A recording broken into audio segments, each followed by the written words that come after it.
નમસ્કાર મિત્રો, જો તમે પણ 2025માં પ્રયાગરાજમાં આવેલા આ કુંભના મેળામાં જવા માંગો છો અને અહીંનું આ જે સ્નાયુ સ્નાન છે જો તમારે એ કરવું હોય તો આજના વિડીયોમાં હું તમને રાજકોટથી ડાયરેક્ટ પ્રયાગરાજ માટે ચાલતી એવી ટ્રેનોની સંપૂર્ણ માહિતી આપી દઈશ. અને હાલમાં તમે જોઈ શકો છો કે પ્રયાગરાજમાં અહીંયા ભક્તોની વધારે પડતી ભીડ તમને જોવા મળતી હોય છે. અને જો તમને અહીંયા રાજકોટથી પ્રયાગરાજ માટે કોઈ કન્ફર્મ ટ્રેન ન મળે તો ચિંતા ના કરતા આજના વિડીયોમાં હું તમને એક એવી ટ્રીપ બતાવીશ કે જેમાં તમે આરામથી આ ટ્રેનોમાં સફર કરીને એ પ્રયાગરાજ આવી શકશો. એટલે આજના વિડીયોમાં હું તમને રાજકોટથી ડાયરેક્ટ ચાલતી ટ્રેનોની લિસ્ટ આપી દઈશ અને એક એવી ટ્રેનની વાત કરીશ જેમાં તમે સફર કરીને આરામથી અહીંયા પ્રયાગરાજ આવી શકશો. અને વિડીયો શરૂ કરતા પહેલા જો તમે પણ 2025માં આ પ્રયાગરાજના કુંભના મેળામાં આવવા માંગો છો તો અમારા આ વિડીયોને નીચેથી એક લાઈક કરીને ચેનલને એ સબસ્ક્રાઇબ કરી નાખજો, કારણ કે તમારું એક લાઈક એ અમને ઘણું બધું મોટિવેશન આપતું હોય છે. અને જો તમારે પણ રાજકોટથી ટ્રેનમાં સફર કરવો હોય તો હાલમાં અહીંયા રાજકોટ ટોટલ 4 જેવી ટ્રેનો છે જે તમને અહીંયા રાજકોટ જેવા સ્ટેશનથી એ ચાલતી જોવા મળે છે, એ પણ ડાયરેક્ટ વારાણસી અને પ્રયાગરાજ માટે. જો તમને આ ટ્રેનોમાં ટિકિટ કન્ફર્મ મળતી હોય તો તમે આ ટ્રેનોમાં ટિકિટ કન્ફર્મ લઈ શકો છો. અને એક બીજી ટ્રેન પણ છે જે અહીંયા રાજકોટથી એ સ્પેશિયલ ચલાવવામાં આવશે પ્રયાગરાજ માટે, જે આગળ અહીંયા વેરાવળથી તમને ચાલતી જોવા મળતી હોય છે, જે રાજકોટ થઈને અહીંયા પ્રયાગરાજ તમને જતી જોવા મળશે. અને વાત કરું આ ટ્રેનોમાં પહેલી ટ્રેનની તો આ ટ્રેનનું નામ એ અહીંયા Rajkot Banaras special train express રહેતું હોય છે. અને આનો ટ્રેન નંબર એ 09537 અહીંયા રહેતો હોય છે. અને આ ટ્રેન અહીંયા અઠવાડિયામાં ખાલી 3 દિવસ તમને ચાલતી જોવા મળતી હોય છે, એ પણ બુધવાર, ગુરુવાર અને અહીંયા શનિવારે. જો તમે આ ટ્રેનમાં સફર કરો છો તો આ ટ્રેન અહીંયા વહેલી સવારે 6:05 રાજકોટથી ચાલે છે, જે ટોટલ 29 કલાક પછી આપણને એ પ્રયાગરાજ એક દિવસ રહીને સવારે 11:05 જ પહોંચાડતી હોય છે. જો તમે આ ટ્રેનમાં સફર કરો છો તો આ ટ્રેન અહીંયા રાજકોટથી ચાલે છે, એ પણ સવારે 6:05 જે ગુજરાતમાં વાંકાનેર જંકશન પણ આવે છે 6:48, ત્યાંથી સુરેન્દ્રનગર 8:13, વિરમગામ 9:20, મહેસાણા જંકશન 11:50, પાલનપુર જંકશન 2:35. ત્યાંથી આ ટ્રેન એ ગુજરાતની બહાર આબુ રોડ, પિંડવારા, ફાનલા, રાણી જેવા આ બધા શહેરો પરથી પસાર થઈને આ ટ્રેન અહીંયા એ પ્રયાગરાજ આવતી હોય છે. અને આ ટ્રેન એ પ્રયાગરાજની આગળ એ અહીંયા વારાણસી પણ જતી હોય છે. જો તમે એક આ ટ્રેન પસંદ કરી શકો છો અને જો તમને આ ટ્રેનમાં કન્ફર્મ સીટ ન મળે તો તમે આ ટ્રેનમાં એ તત્કાલની પણ વેટ કરી શકો છો, કેમ કે આ ટ્રેનમાં એ એક દિવસ પહેલા તત્કાલ ટિકિટ પણ આવતી હોય છે. અને જો તમને આ તત્કાલ ટિકિટ પણ ના મળે તો ચિંતા ના કરતા હું તમને એક બીજી ટ્રેનની આગળ માહિતી આપું છું. અને વાત કરું બીજી ટ્રેનની તો આ ટ્રેનનું નામ એ અહીંયા હાપા નહરલાગુન એક્સપ્રેસ રહેતું હોય છે. અને આનો ટ્રેન નંબર એ 09525 રહેતો હોય છે. આ ટ્રેન ખાલી અહીંયા રાજકોટથી એક દિવસ ચાલે છે અઠવાડિયામાં, એ પણ ખાલી બુધવારે. જો તમે આ ટ્રેનમાં સફર કરવા માંગો છો તો આ ટ્રેન એ રાજકોટથી રાત્રે 2:11 ચાલે છે, જે ટોટલ 30 કલાક અને 19 મિનિટ પછી આ ટ્રેન આપણને પ્રયાગરાજ એક દિવસ રહીને વહેલી સવારે 8:30 જ પહોંચાડતી હોય છે. અને વાત કરું આ ટ્રેનના રૂટની તો આ ટ્રેન અહીંયા ગુજરાતમાં જામનગર નજીક આવેલા એવા હાપાથી ચાલે છે, એ પણ PF નંબર 3 ઉપરથી. તેથી આ ટ્રેન એ રાજકોટ જંકશન આવે છે. અને આ ટ્રેન એ રાજકોટ જંકશન PF નંબર 3 ઉપર આવે છે ને એ પણ રાત્રે 2:06, જે ત્યાંથી વાંકાનેર જંકશન PF નંબર 2 ઉપર આવશે રાત્રે 3 વાગે. ત્યાંથી સુરેન્દ્રનગર PF નંબર 2 ઉપર આવશે સવારે 4:08.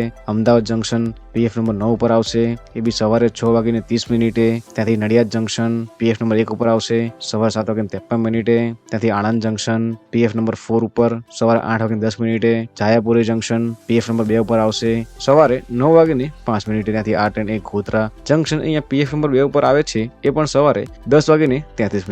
ત્યાંથી આ ટ્રેન એક ગુજરાતની બહાર એ રતલામ થઈને એ ઉજ્જૈન થઈને આ બધા શહેરો પરથી પસાર થઈને એ પ્રયાગરાજ અહીંયા જતી હોય છે. અને આ ટ્રેન આપણને પ્રયાગરાજ વહેલી સવારે 8:30 જ પહોંચાડતી હોય છે. જો તમે આ ટ્રેનમાં આવો છો તો તમને આ ટ્રેનમાં એ 2 ટાયર, 3 ટાયર અને સ્લીપર ક્લાસ જેવા કોચો જોવા મળતા હોય છે. અને વાત કરું ત્રીજી ટ્રેનની તો આ ટ્રેનનું નામ એ અહીંયા ઓખા બનારસ સુપરફાસ્ટ એક્સપ્રેસ રહેતું હોય છે. અને આનો ટ્રેન નંબર એ 22,969 રહેતો હોય છે. અને આ ટ્રેન અહીંયા અઠવાડિયામાં ખાલી એક જ દિવસ ચાલે છે, એ પણ ગુરુવારે. જો તમે આ ટ્રેનમાં સફર કરો છો તો આ ટ્રેન અહીંયા રાજકોટથી સાંજે 7 વાગે આસપાસ ચાલે છે, જે ટોટલ 27 કલાક અને 50 મિનિટ પછી આપણને પ્રયાગરાજ એ રાત્રે જ 10:50 જ પહોંચાડતી હોય છે.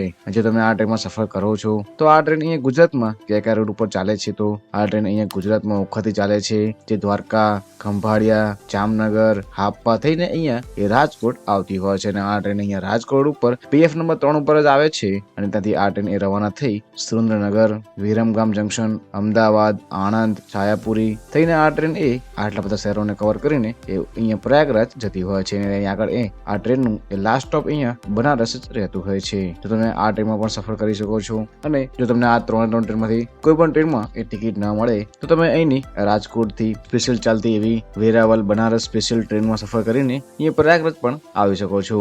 વાત કરું આ ટ્રેનની તો આ ટ્રેનનું નામ એ અહીંયા વેરાવલ બનારસ સ્પેશિયલ ટ્રેન રહેતું હોય છે અને આનો ટ્રેન નંબર એ 09591 અહીંયા રહેતો હોય છે. અને આ ટ્રેન અહીંયા અઠવાડિયામાં ખાલી એક જ દિવસ તમને ચાલતી જોવા મળશે, એ પણ ખાલી રવિવારે. અને આ ટ્રેન અહીંયા વેરાવલ થી ચાલશે એ પણ રાત્રે 10:20 જે અહીંયા રાજકોટ જંકશન એ વહેલી સવારે 5:55 તમને આવતી જોવા મળતી હોય છે. અને આ ટ્રેન અહીંયા રાજકોટમાં ટોટલ 10 મિનિટ ઉભી રહે છે. ત્યાંથી આગળ આ ટ્રેન કે Wankaner junction, Surendranagar, Viramgam junction, Mehsana, Palanpur junction, Abu road થઈને આ ટ્રેન અહીંયા આટલા બધા શહેરોને કવર કરતી હોય છે. જો તમે આ ટ્રેનમાં સફર કરો છો તમારે આની ટિકિટ એ ઓફલાઈન જ લેવી પડશે. આની ટિકિટ એ તમને એ રેલવે સ્ટેશન ઉપર જઈને જ એ તમારે ફોર્મ ભરીને એ લેવાની રહેશે, કેમ કે આ ટ્રેનની ટિકિટ એ તમે અહીંયા ઓનલાઈન નથી કરી શકતા. અને આ તો વાત થઈ આ 4 ટ્રેનો કે જેમાં તમે સફર કરીને ડાયરેક્ટ પ્રયાગરાજ જઈ શકો છો. અને જો તમને કોઈ કારણોસર આ સ્પેશિયલ ટ્રેન છે અને બાકીની આ 3 ટ્રેન છે એમાં કોઈમાં ટિકિટ ન મળે, તમે ચિંતા ના કરશો. હું તમને એક બીજા ઓપ્શનની વાત કરીશ, પણ એ થોડો કોમ્પ્લિકેટેડ છે, પણ તમે આ ઓપ્શનને પણ એકવાર ટ્રાય જરૂર કરી શકો છો. કે હાલનું આ પ્રયાગરાજમાં કુંભના મેળામાં જે સ્નાયુ સ્નાન થવાના છે એ ટોટલ 6 દિવસ અહીંયા થવાના છે.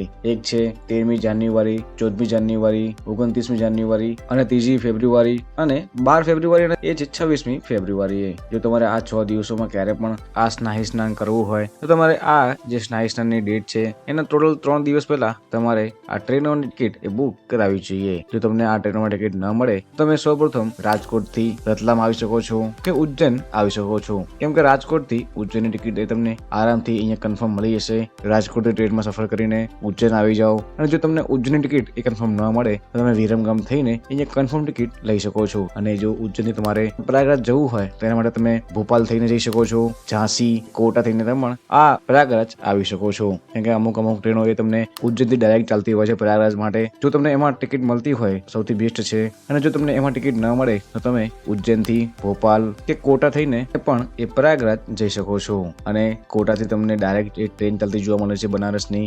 તમે એ દિવસોમાં આ સ્નાયુ સ્નાન પણ કરી શકો છો. અને તમે આવી રીતે જ રાજકોટથી તમે અહીંયા પ્રયાગરાજ પણ આવી શકો છો. જાણે કે રાજકોટથી ઉજ્જૈનની તમને કન્ફર્મ મળતી હોય છે, ઉજ્જૈનથી તમને કોટા જવાની ટ્રેન એ કન્ફર્મ મળશે, અને કોટાથી તમને વારાણસીની ટ્રેન પણ એ તમને એક કન્ફર્મ જોવા મળતી હોય છે. આમાં ખાલી એક જ પ્રોબ્લેમ છે કે તમારે અહીંયા ટોટલ 3 ટ્રેન અહીંયા ચેન્જ કરવી પડતી હોય છે. એ બાબતનું ખાલી તમારે અહીંયા એ ધ્યાન રાખવું પડતું હોય છે. અને જો તમારે પરત પણ પ્રયાગરાજથી આવવું હોય તો પ્રયાગરાજથી તમને ડાયરેક્ટ ટ્રેન રાજકોટ માટે ચાલતી જોવા નહીં મળે. એના માટે તમારે સૌપ્રથમ પ્રયાગરાજથી થોડેક અંતર દૂર આવેલા એવા કાનપુર આવી જાઓ. અને કાનપુરથી તમને ઘણી બધી ટ્રેનો ચાલતી જોવા મળી જશે, જે વાયા અમદાવાદ થઈને એ રાજકોટ આવતી હોય છે. અને અમુક ટ્રેનો તમને એ રાજકોટ માટે ડાયરેક્ટ ચાલતી પણ જોવા મળતી હોય છે. તમને ડાયરેક્ટ ટ્રેન ચાલતી ના જોવા મળે તો તમે કાનપુરથી બાય ટ્રેન સફર કરીને અમદાવાદ આવી જાઓ. અને અમદાવાદથી તમે સફર કરીને એ બાય ટ્રેન એ રાજકોટ પરત આવી શકશો. અને જો તમને અમારો આ વિડીયો થોડો પણ યુઝફુલ લાગ્યો હોય તો તમારા આ વિડીયોને એક લાઈક કરીને આ વિડીયોની લિંક તમારા એ મિત્રને એ શેર કરવાનું ના ભૂલતા. નીચે કોમેન્ટમાં આ વિડીયો તમને કેવો લાગ્યો છે એ કહેવાનું ના ભૂલતા. મળીએ જ આ નવા વિડીયોમાં.